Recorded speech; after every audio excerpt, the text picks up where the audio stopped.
Bueno, muchísimas gracias. El día de hoy hemos querido hablar un poco acerca de protección de datos en línea, los datos en la red, los datos que se encuentran en estos momentos en las nubes, se encuentran en el aire, esos datos de los cuales nosotros no tenemos el control.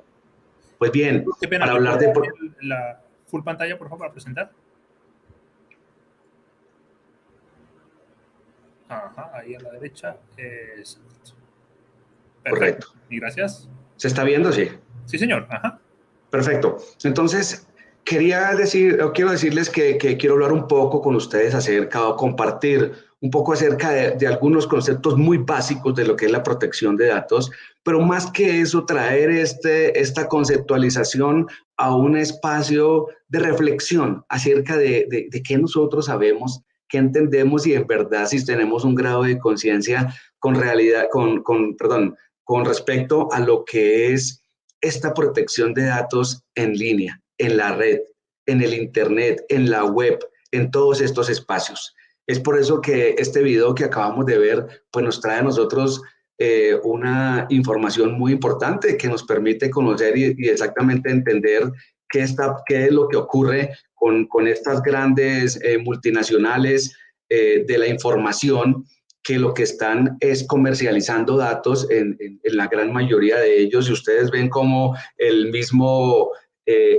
Facebook admite ante el Congreso de los Estados Unidos que fueron irresponsables, que no hicieron lo apropiado, que no hicieron lo correcto, pero esto es una manera muy diplomática de justificar toda la cantidad de información que venían almacenando y que han venido comercializando para diferentes cosas en el mundo. Entonces, este tema de la protección de datos empieza a cobrar una relevancia después de toda la salida de las redes sociales y del Internet, pero resulta de que convierte esto en una necesidad, pero al fin y al cabo es una necesidad que trae una respuesta a la cual prácticamente nadie le está prestando atención. Entonces, este esquema que está aquí, que es un esquema muy general, nos habla del acceso a la información pública y la protección de datos personales. Nos habla de que en el origen internacional esto ya se venía hablando en protección de datos desde Estados Unidos en 1980 y ya en Alemania se empezó a hablar de datos desde 1970. Sucesivamente, si nosotros nos vamos hacia la derecha, aquí como en torno a las manecillas del reloj, vamos a encontrar de que cada área de la geografía mundial empezó a tomar decisiones con relación de qué manera iba a regular, se puede decir, o iba a colocarle un marco jurídico a los datos y a la información. En América Latina, Chile fue de los primeros en el 99, Argentina, Uruguay fueron por los años 2010. Posteriormente en Colombia, por ejemplo, en nuestro país en el 2012 ya se empezó a legislar, hay una ley de protección de datos y esto, sin embargo, pues ha resultado ser, y perdónenme que les diga, esto ha sido un saludo a la bandera.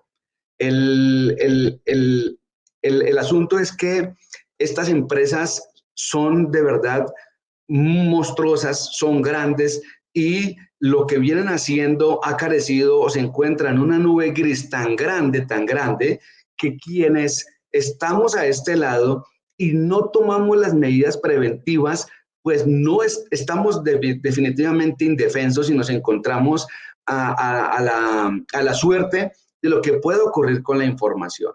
Empiezo aquí con la primera reflexión y ¿estamos dispuestos a seguir entregando información? ¿Vamos a proteger nuestra propia información o la vamos a seguir dejando allá en la Internet como si no confiando, partiendo del principio de la buena fe? Nosotros deberíamos tener muy claro esto. ¿Qué ocurre? Que se supone que en la parte de protección de datos deberían existir consentimientos para efectos de qué información debería circular y qué información no debería circular en la red. Sin embargo, estos consentimientos fueron alterados y más adelante, sin darnos cuenta, resultamos firmando consentimientos en las redes sociales que tenían una característica especial y es que eran absolutos, consentimientos absolutos que no deberían existir, porque parecía como irrisorio e increíble, como mencionaba en el video, pero los consentimientos que nosotros empezamos a aceptar son consentimientos de por vida y en cualquier parte. Entonces, las personas a veces no nos damos cuenta de esto y estas multinacionales de la comercialización de la información, pues se basan en eso y terminan lógicamente haciendo lo que quieren con nuestra información. Pero aparte de eso, lo que vamos a ver más adelante es lo que nosotros mismos nos venimos ocasionando porque no somos cuidadosos en eso, porque no tenemos de verdad la capacidad o no tenemos el control suficiente para poder regularnos a nosotros mismos y lo que estamos permitiendo es que nos regulen a nosotros. Eso es un punto clave. ¿Qué quiero decir con todo este esquema? Porque no lo vamos a hablar en su totalidad. Este esquema lo que quiere decir, y en pocas palabras, es que sí existen en la mayor parte de los países o en el mundo, existen reglas, existen leyes, existen normas que permiten la protección de los datos personales. ¿Que se están quedando cortas de alguna manera? Sí. Sin embargo, lo más irónico de esto es que aplican a nivel local, aplican a nivel físico, aplican a nivel de ciertas organizaciones. Pero cuando se trata de estas empresas virtuales, de estas empresas que finalmente tienen todo su espacio de operación en las nubes o lo tienen en cualquier parte, cualquier sitio web, pues es ahí en donde estas zonas grises han terminado mal usándose y ocasionando todo el daño que se viene ocasionando porque nuestra información, repito, está definitivamente en un área gris en donde no se puede acceder.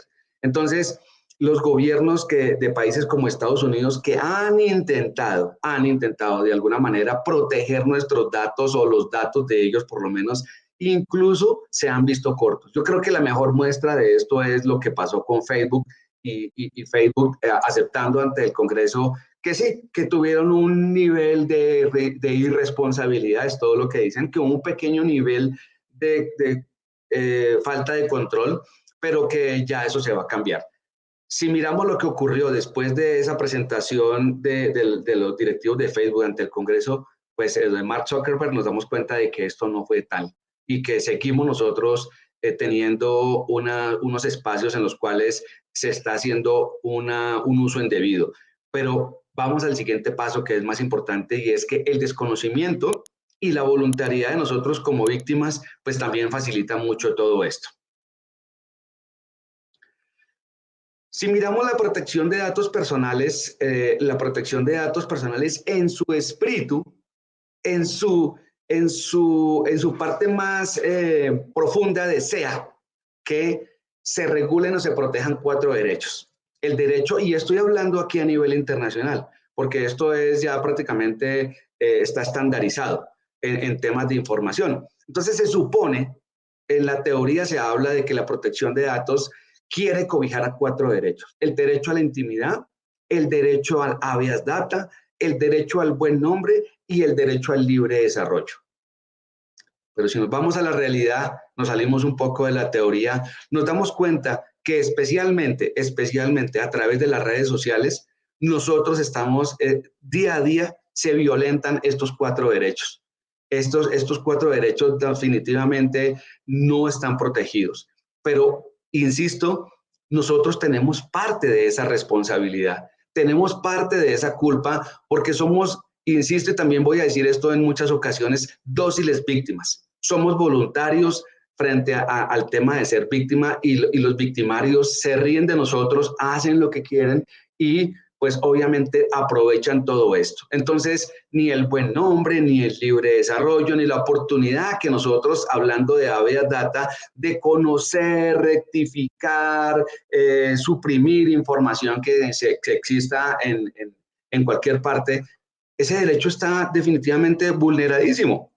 Yo les puedo comentar que pues a través de de mi experiencia como investigador, pues me he encontrado con casos inclusive recientes donde las personas dicen, no, pues imagínense que yo quisiera que me borraran del internet porque aparezco en algunas publicaciones que me están desprestigiando, que no son ciertas. Yo sí tuve un proceso, algunos dicen yo tuve un proceso, pero yo ya salí libre de culpa, a mí me exoneraron, yo ante la ley no tengo ningún problema, pero resulta que las publicaciones sí quedaron en la red, sí quedaron en el internet, sí quedaron en Google, sí quedaron en cualquier parte, usted coloca mi nombre y ahí aparezco cosas negativas. Entonces, mi reputación, que ese es un punto clave, el tema de la reputación que ya empezó a jugar un papel importante en los países de América Latina y en otros países en donde no se tenía muy en cuenta, pues se ve afectada esa reputación, tanto corporativa como personal se ve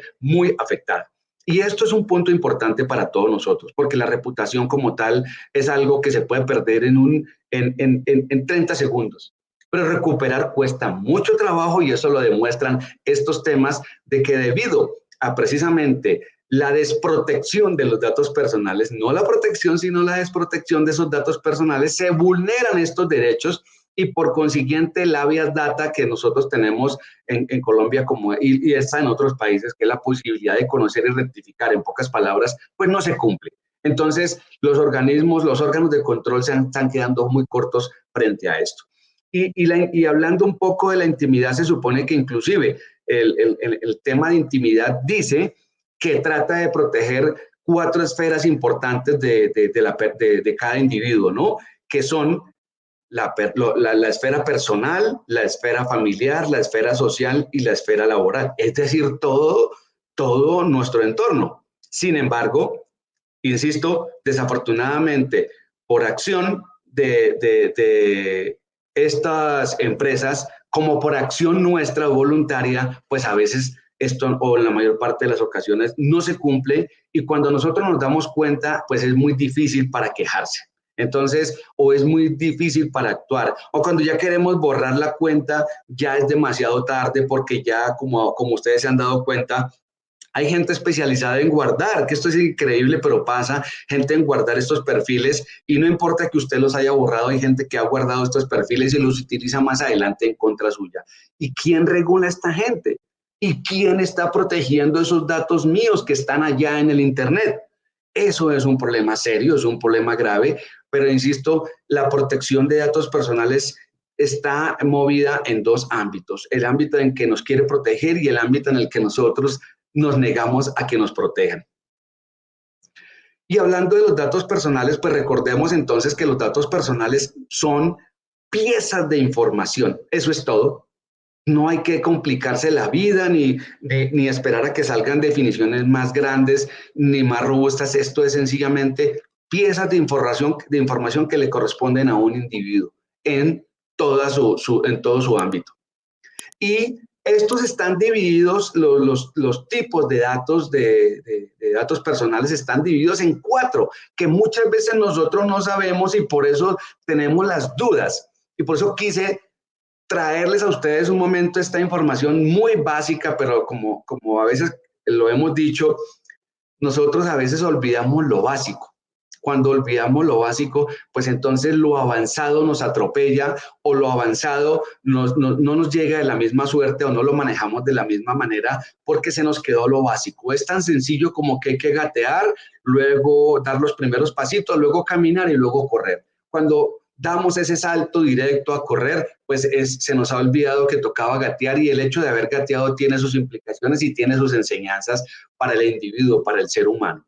Entonces, es lo mismo, estas cosas tan básicas como entender de qué es un dato público, un dato semiprivado, un dato privado y un dato sensible, pues nos lleva, por lo menos como se los he dicho en algunos escenarios de protección de datos, nos lleva a saber si vale la pena enojarnos o no vale la pena enojarnos, porque si estamos peleando por algo que realmente no es o no lo entendemos, pues obviamente la respuesta que vamos a tener nos va a defraudar y vamos a encontrar que estamos decepcionados y desprotegidos. Pero es porque a veces nosotros como usuarios y como tenores, como dueños de los datos personales, nosotros mismos no entendemos qué son. Vale la pena recordar, creo aquí, que cuando hablamos de datos públicos, por ejemplo, estos 4 divisiones, estamos hablando de estos datos públicos que no requieren autorización, pues para ser divulgados o para encontrarse o encontrarlos en la red, por ejemplo, en las redes sociales. ¿Cuáles son esos datos públicos? Un ejemplo de ello, pues es el nombre y la profesión mía. Eso es todo. Hasta ahí, eso es un dato público, se puede decir, que no afecta en nada, se puede decir a la persona o al individuo, no lo afectaría, no lo debe afectar. Pueda que exista ya en la teoría del derecho algo que pueda llegar a refutar esto, pero inicialmente por ahora en todas las leyes de protección de datos se mantiene como esta concepción de dato público. Vamos a hablar de los datos un momentico, a decir qué es un dato semiprivado. Este dato semiprivado, pues a diferencia del dato público, sí requiere autorización. El dato público no requiere autorización para ser publicado, para encontrarse en bases de datos. Mientras que este dato sí requiere algo y eso lo hacen o se hace, perdón, es porque estos datos, si no tienen mi autorización, pueden estar afectando mi buen nombre porque yo no quería que eso se publicara y se publicó. Yo no deseaba y no permitía que se publicara y se publicó o se conociera, porque eso es muy diferente publicarlo a conocerse. Alguien en un empleo mío necesita información mía sobre todo mi historial crediticio, sobre la declaración de renta o el número del celular. Ese es el ejemplo de este dato semiprivado. Entonces, hasta ahí, ese dato necesita una autorización. Y como tal, no se puede, no es un dato que sea gravísimo, pero que finalmente ese dato debemos entender de que sí requiere ese permiso mío para que alguien lo conozca o para que alguien lo publique. Pasamos al dato privado y ese dato privado es el que igualmente requiere otra autorización, pero este es un dato más delicado porque este dato privado pues ya implica que ingresa a la intimidad y eso es lo que hablábamos atrás. Recuerden cuando hablábamos de esa parte y esa intimidad pues obviamente se ve violentada cuando se conoce esa información que yo tengo como mía. Esa información, si no la quiero que se publique en ninguna parte, esa información no debería estarse compartiendo con nadie ni publicando con nadie. Esa información yo soy el único dueño y ya como información o como dato privado nadie la debe conocer. Un ejemplo de eso pues es muy sencillo, las contraseñas que utilizamos para el teléfono, para nuestros correos electrónicos y demás, esos son datos privados. Las llamadas telefónicas, toda esta información que tenemos en nuestro celular es información privada. Por lo tanto, este dato personal no puede ser publicado, no puede ser conocido y no debe ser comercializado. Finalmente, hablamos de los datos sensibles. Y estos datos sensibles, al igual que los datos privados, afectan de manera directa la intimidad del individuo, afectan además la dignidad de la persona. Entonces, en ese orden de ideas, primero, no se comercializan, no se publican, no se deben conocer y requieren que si en algún proceso penal, vamos a llamarlo de esa forma, si en algún proceso penal hay algún tipo de información de esta que se requiera, debe tener el consentimiento de un juez. Entonces, les recuerdo que estamos hablando de esto porque si usted encuentra información de esta índole, un dato sensible suyo publicado en la red, en una red social, en cualquier parte, en la web, pues obviamente usted ya tiene derecho a refutar, a pelear y a solicitar o exigir que ese dato no esté publicado. Entonces, esa es una parte importantísima de por qué estamos hablando de datos personales en línea. Y tener la claridad acerca de cuáles son los que no deberían estar, cuáles son los que no quiero que estén, los que no permito que estén, porque ahí es donde viene la parte importante. Claro está, hasta aquí lo teórico funciona muy bien, pero en la práctica, ¿qué ocurre? Que nosotros a veces, hasta para dar un dato sensible, hasta una prueba de embarazo estamos publicando en las redes sociales. Se supone que ese es un dato sensible que no es objeto de publicación por la afectación, como dijimos, a la intimidad, a la dignidad. Y es la razón por la cual en lo físico, no en lo virtual, entonces estos datos en las oficinas hoy ya quedó, por ejemplo, para nuestro país en Colombia, las oficinas de talento humano, de recursos humanos, de reclutamiento, no le pueden exigir a un individuo, por ejemplo, de que tiene que presentar una prueba a una dama que lleve una prueba de embarazo, ¿sí? No se les puede exigir una prueba tampoco de ninguna otra índole genética, porque esto ya no corresponde al resorte y a la órbita que le facilita o que le permite a las organizaciones o a las personas tener ese acceso.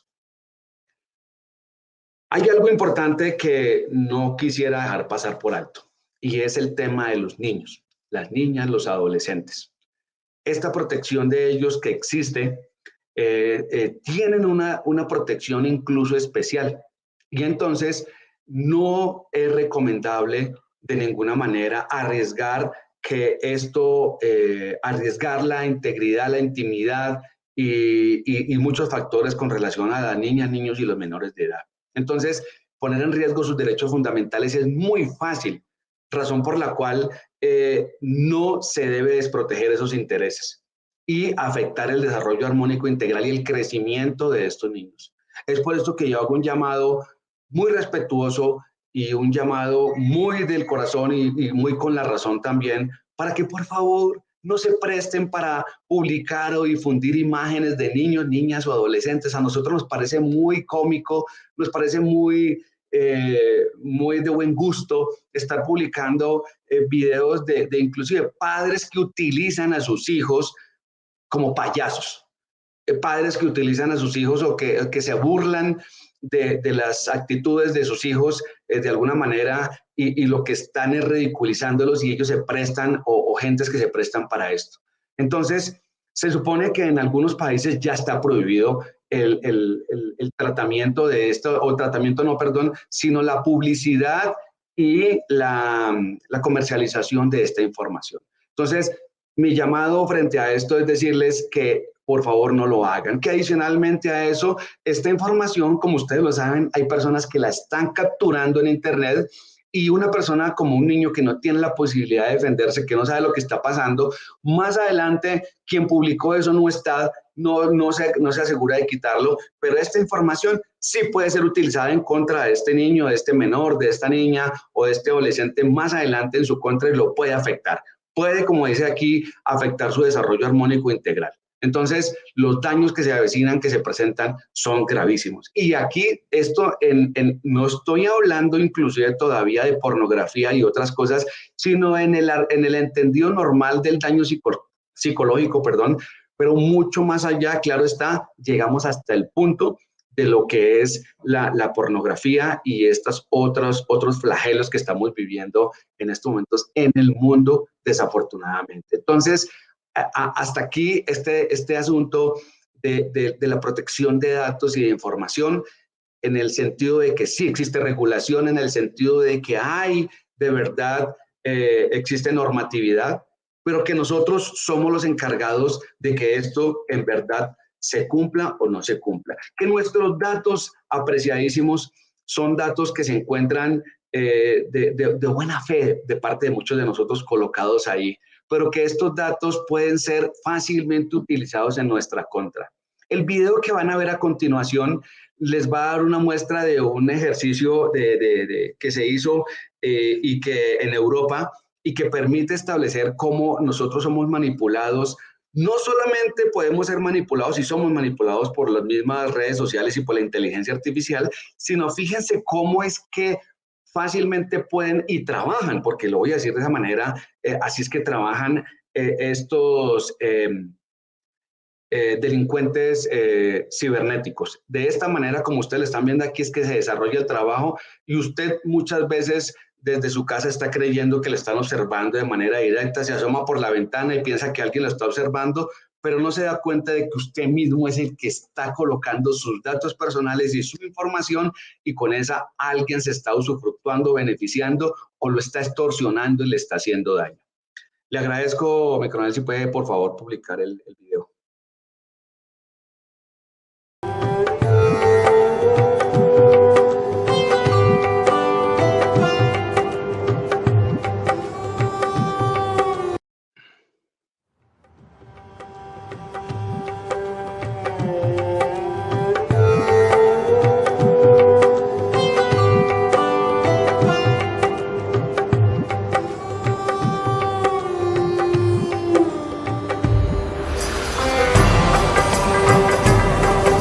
Dag Fien. Dus, Caroline. Voilà. Ik zie een school tegen Antwerpen. Ja, Insecten. alsjeblieft. Ik voel 2 insecten op je rug. Kan dat? Ja, vlinders. Slovenie? Zo, hè. Een moto. Oranje. Pas erop. Zenit. Oui, oui, bien. Je hebt een vriendin. Julie de... Met wie? Ja. Een boeiend liefdesleven. 3, 4 zelfs. De 4e, daar zwijg ik meestal over, dus dat weten niet veel mensen. Hoe is het met je spierscheur? Maison rouge, balcon blanc. Ja.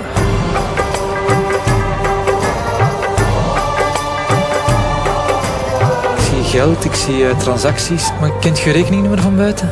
Ik denk dat ik het wel weet. Die staat wel negatief op je bankrekening. Ja? 97. Last month, you spent €200 on alcohol. Vorige maand €300 aan kleding gespendeerd. 8. Ja. 5. Voor een huis dat van eigenaar gaat veranderen. €795.000. Ja, eigenlijk. 41. Ja. Is dat juist? Ja, dat is juist.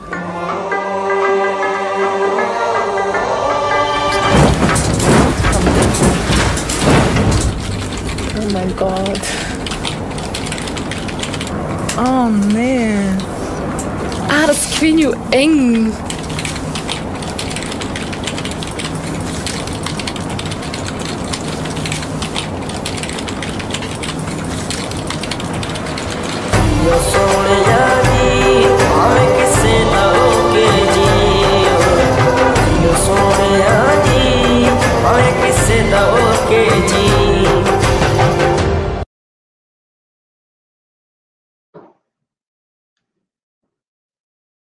Bueno, yo creo que el video de cierre nos dice ya el resumen de todo, ¿no? Y creo que si le prestamos atención al último mensaje que está ahí, es muy claro, ¿no? Tu vida entera está en línea y puede ser usada contra ti. ¿Y eso qué es esa información? Todos los datos que nosotros estamos colocando. Toda la información que nosotros dejamos.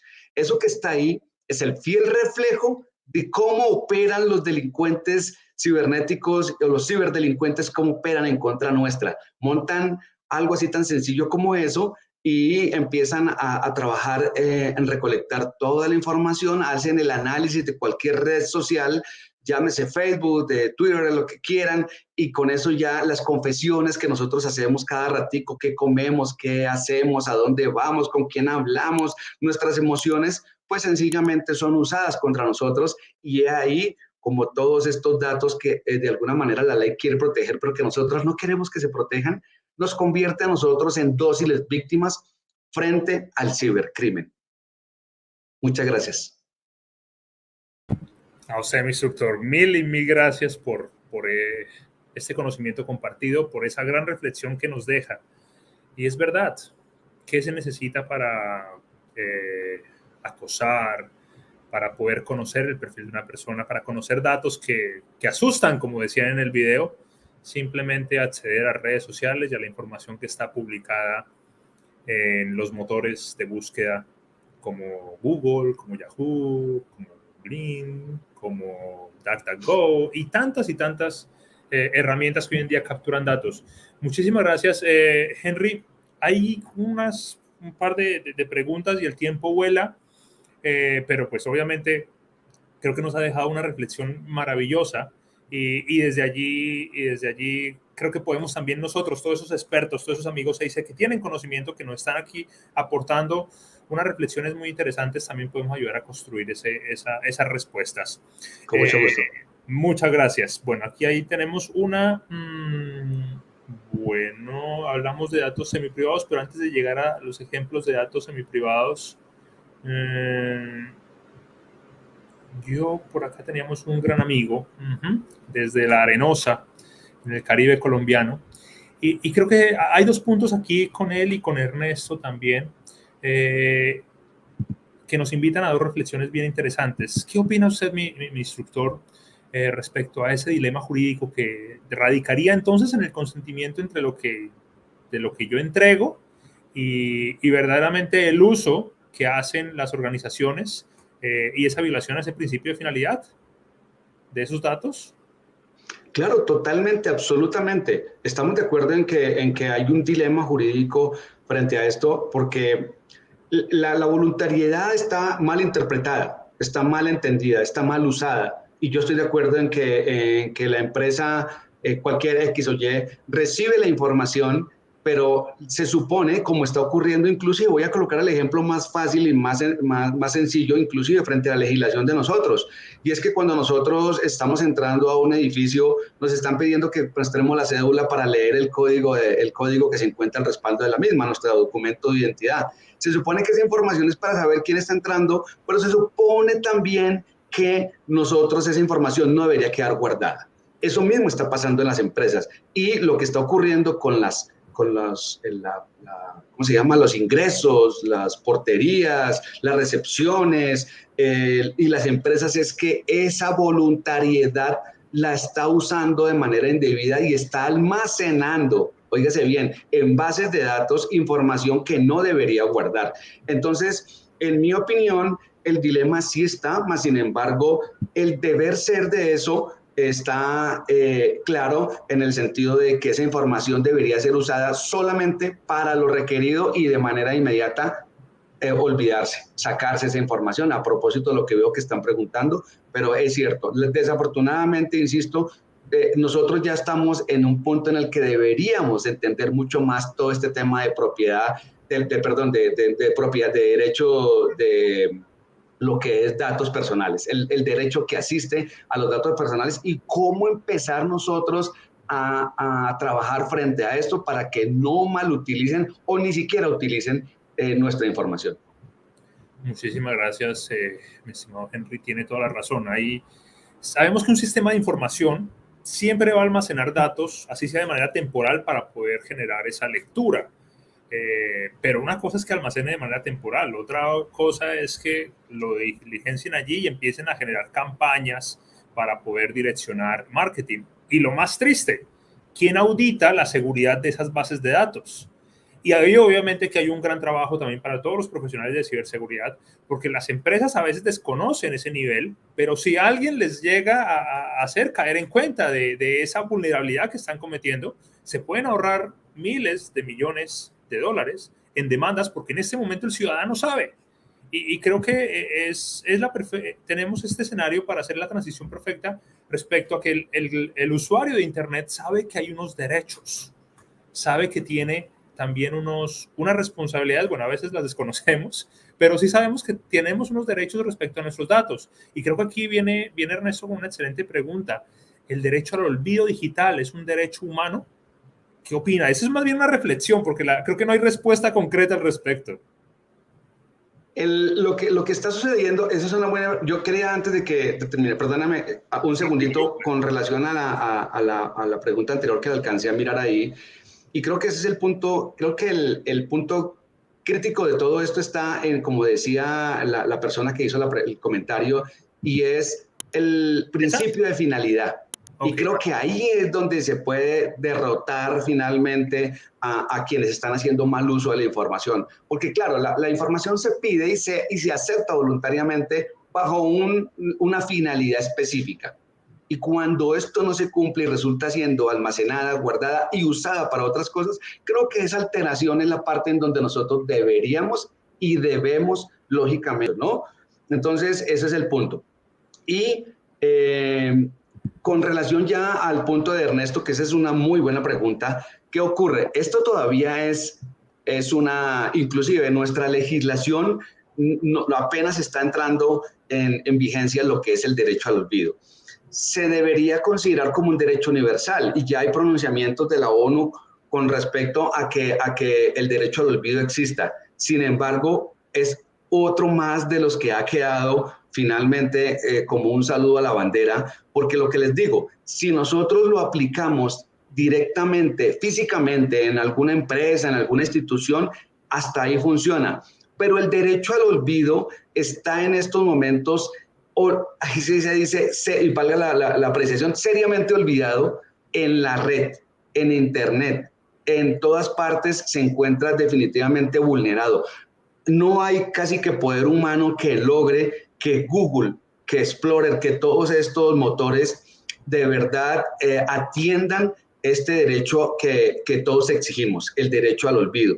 Y al olvido digital, claro está. Y en ese derecho al olvido digital se supone que es lo que les mencionaba hace un rato, y es esa posibilidad de que si yo fui afectado en mi reputación, en mi honra, en mi buen nombre, pues que yo tenga la posibilidad de que me quiten de ahí. Claro está, existe, existe. Que se cumpla es el problema, pero tiene todo, y eso es un buen término que definitivamente es en lo que tenemos que ir aprendiendo cada día más para poder exigir y reclamar que eso se cumpla. Maravilloso. Aquí volvemos a citar esas grandes palabras de que el conocimiento es poder, es capacidad para hacer proteger nuestros derechos. Hay unas precisiones y todos nuestros amigos ahí que han pasado por ese escenario, por esa sala, nos recuerdan cómo sus derechos humanos, los mismos derechos humanos que tenemos en la vida no digital, aplican obviamente que en ese escenario digital, porque son esa extensión de lo que el individuo de la especie humana ha interactuado o seguirá interactuando. Bueno, y vendrán también otras reflexiones muy interesantes. Sabemos, mi instructor, que su tiempo es escaso. Quisiera cerrar con un comentario que tiene Walter. Walter es el coordinador del Idea Lab en Lima, en esa maravillosa nación peruana, y él habla o quisiera conocer un poco de algunos ejemplos de esta clasificación de los datos. Cuando hablamos de datos privados, hablamos de datos públicos, ¿cuáles serían esos datos semiprivados? Yo sé que aquí hay unas escalas que uno utiliza cuando hace transaccionalidad de información, sobre todo con agencias de inteligencia. Cada quien reserva o genera unos tags, unas etiquetas, que es reservado, que no es reservado, que es público, que es de acceso restringido. Y también sabemos que pues esta narrativa va a depender muchísimo de qué organismo, con qué agencia estamos interactuando. Con OTAN, la homologación que existen de estas etiquetas para los países que somos parte, o con Europol o con Interpol, tienen unas definiciones bien interesantes, sobre todo porque son las que terminamos configurando en los diccionarios de datos, en los sistemas de información que tenemos para consultar todas estas circulares de Interpol y demás. ¿Cuál sería para usted, mi instructor, algunos ejemplos de esos datos semiprivados desde un entorno general, no a ese nivel de especificidad que hemos hablado? Claro que sí. Yo pienso que hay uno que aplica para todos, y lo digo porque pues en la interacción con las demás organizaciones e investigadores y todo en Latinoamérica, pues entendemos que casi en todas partes funciona igual. Y es que creo que es uno muy importante, ¿no? Y se trata de nuestro récord crediticio. Ese récord crediticio se supone que tiene un cierto nivel de protección y que se puede solicitar mediante autorización. Entonces, ese récord crediticio financiero mediante el cual a nosotros nos dicen si nosotros somos buena paga o no somos buena paga, si somos deudores morosos y toda esa cuestión, ese se convierte en uno de los principales datos semiprivados que existen en el mundo y el cual requiere una autorización. Otro sería también la declaración de renta. La declaración de renta que se hace entre las oficinas de Hacienda y todas estas entidades en cada país. En nuestro caso, pues el Ministerio de Hacienda a través de a través de la DIAN. Entonces, eso lo estamos haciendo. Entonces, ese sería uno. ¿Y qué otro le podría decir? El número del celular. El número del celular resulta ser un dato semiprivado. Ese no tiene discusión alguna. No debería estar en manos de cualquiera. Lo que pasa es que, insisto, sí existe se determina como dato semiprivado, pero nosotros nos encargamos de convertirlo en público y cada quien decide en ese momento cómo hacerlo, pero se supone que tiene un nivel de protección. Muchísimas gracias, mi instructor. El tiempo vuela. Esta pregunta de nuestra coordinadora del Idea Lab de Buenos Aires, en la maravillosa Argentina, va a ser aquí de pronto no lo voy a poner a aprietos porque pues aquí hay mucho por hacer en los caminos. Quiero decirle a Carolina y a todos nuestros amigos 6C que la próxima semana, en nuestra historia 6C, del próximo miércoles, vamos a tener a un gran amigo brasilero. Vamos a practicar nuestra debilidad en el portugués y él nos va a hablar de qué hacer, cómo reaccionar cuando nos hurtan un teléfono, por ejemplo, todos los datos que se van allí, cuando nos hurtan una red social, como es Instagram, por ejemplo, para las personas que tienen sus tiendas a través de allí. Entonces, vamos a tener despliegue solamente para esta pregunta dentro de 8 días, pero si mi instructor quiere aportar algo al respecto. Claro que sí, muito obrigado por su historia en portugués. Bueno. No, claro que sí, Carolina, muchas gracias. Yo lo que estoy seguro, o sea, la clave del dato sensible es que prácticamente violenta el ordenamiento jurídico.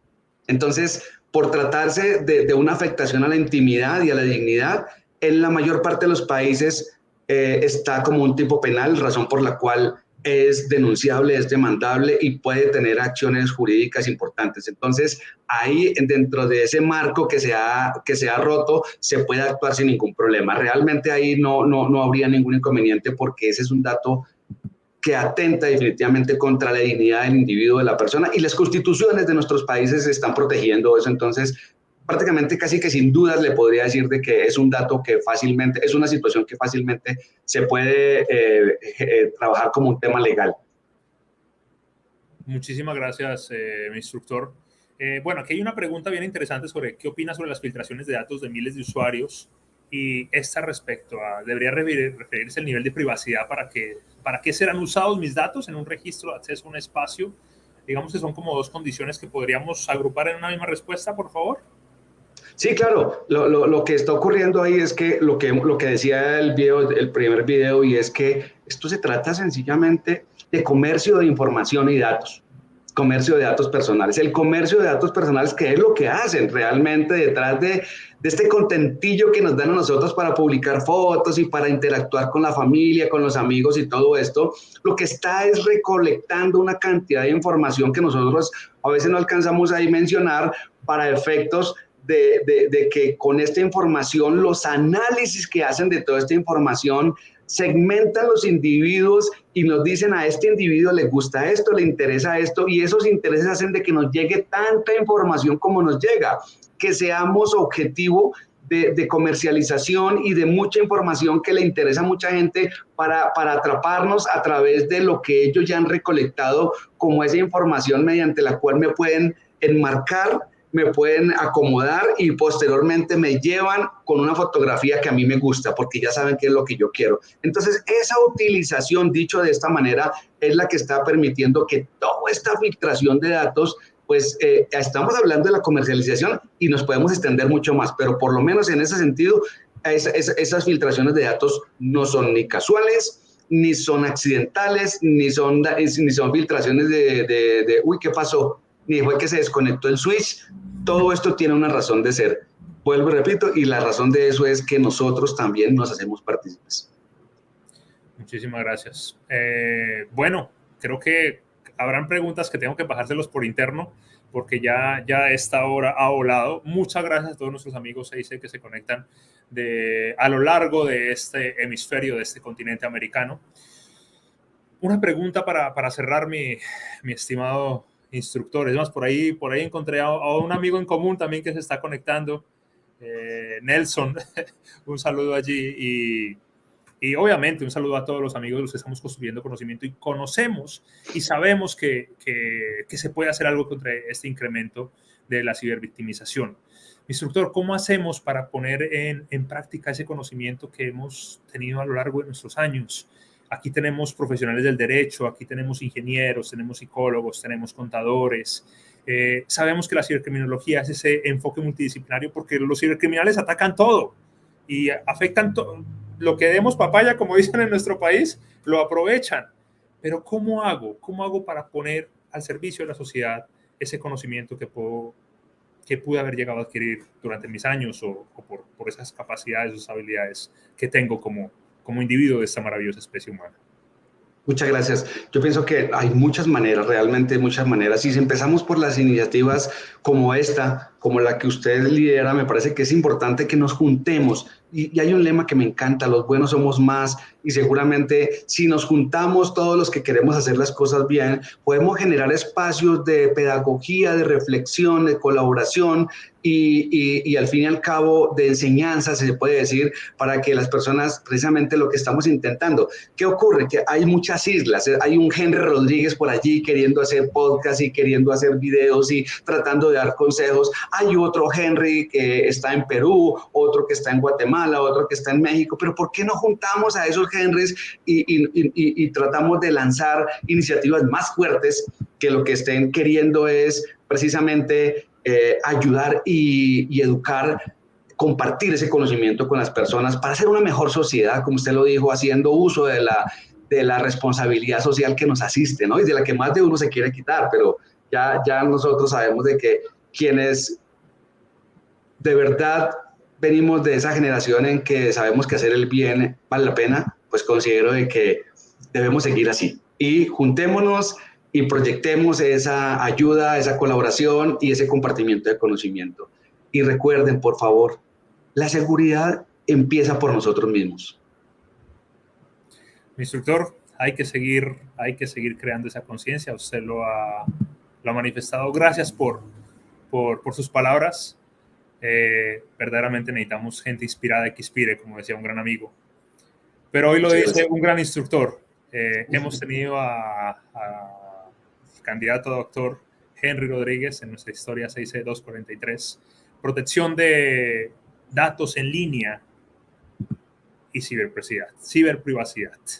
Recordemos y estamos convencidos que los buenos somos más. Muchas gracias. Estamos en contacto.